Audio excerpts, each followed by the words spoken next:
kodwa ke uma usubheka kahle kumbalwa kukambalwa lapho khona ongathola ukuthi lamaqembu lawa akhuluma izinto ezehlukile. Kukhona lapho ahlangana khona. Umbuzo ke bese uthi siwadingelana amaqembu amaningi kangaka. Ngeke ngathi uma ngikhuluma kwabanye ngathi mina ngokubuka kwami lapha ezweni lethu eNingizimu Afrika sidinga amaqembu amathathu. Kube iqembu elibusayo noma ngabe iliphi, hayi la wakhona njengamanje, kodwa nje kube iqembu elibusayo, kube iqembu eliphikisayo, bese bayiqembu leli ethiwa ibeka nkosi.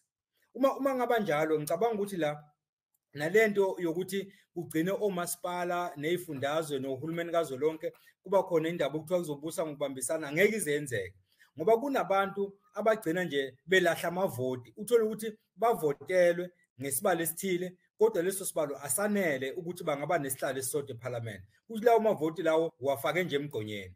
Bese ke kubuya ke kulo mbuzo obuza ukuthi senza njani ngoba njoba usho Mfokamtaka iqiniso ukuthi alikho iqembu lezombusazwe elingaphumelela ukhetho livotelwe ngamalunga alo kuphela. Kunabantu abangeyona ingxenye yamaqembu ezombusazwe kodwa futhi abavota ukhetho nokhetho. Baye babheke-ke ukuthi kulezi inhlangano zezombusazwe ezikhona yiphi inhlangano engicabanga ukuthi mhlambe ngenza okungcono bese-ke bevotela leyo nhlangano. Kwesinye isikhathi uthola ukuthi le nhlangano kade beyivotele ngokudlule ibaphoxile bese bethi asike sibheke eceleni ukuthi yiphi enye singayinikeza ithuba. Bathi uma bebheka babone ukuthi hayi la ngathi kuzofana nje nokuphuma epanini elishisayo, uthi ngoba kuyashisa uthi uyaphuma kade usungena emalahleni bese bethi asivele sihlale kulo le pani elishisayo.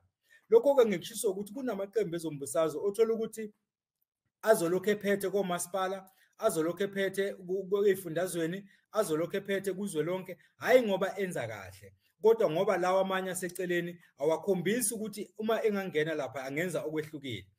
Amandla-ke amakhulu akuthina njengabavoti. Ukuphendula nje umbuzo wakho Mfokamtaka, ngicabanga ukuthi la i-IEC nenkantolo leyo yokhetho isiqalile ukusinikeza umkhombandlela ngokuthi ivumele abantu abangena ngokuzimela.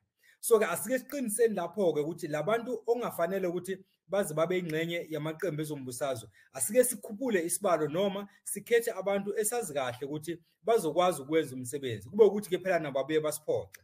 Kodwa lokho kungenzeka ngokuthi thina simphakathi senze lento engingayisho ekuqaleni ukuthi lezi inhlangano zomphakathi kwakuthiwa ama-civic organizations zazisebenza kanjani. Ngeke ngabhala kwenye ingosi ngibhala ngaleyo nto ukuthi uma ubheka indlela ababesebenza ngayo nendlela okusebenza ngayo ohulumeni basemakhaya kunomehluko omkhulu kakhulu.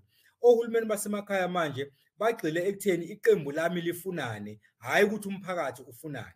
Okusho ukuthi-ke uma singakwazi ukuthi labantu abangenela ukhetho ngokuzimela isibalo sabo sisikhuphule kube ukuthi sifaka abantu esibethembayo bese nabo benza ukwethembeka, singakwazi ukuthi idingo lezi esiyifunayo emphakathini zenzeke ngoba lowo muntu uzokwazi ukuthi umbone usuku nosuku, ulala la endaweni, uhlala la endaweni, zonke iy'nkinga zendawo uyazazi, kunalo muntu ozogcina ngokumbona ngosuku lokhetho emva kwalokho awusamboni, usuyozumbone futhi uma sekuzoba nokhetho olulandelayo. So-ke ngicabanga ukuthi kukhona esingakwenza akuze ukuba lula Mfokamtaka kodwa kukhona esingakwenza njengabavoti ngoba amandla eqinisweni akuthina njengabavoti kodwa osopolitiki benza sengathi bona abanamandla nathi bese sibavumela bagcine-ke sebenza lokho abafuna ukwenza bekwenza egameni lokuthi bamele thina kanti eqinisweni bangohlohle sakhe.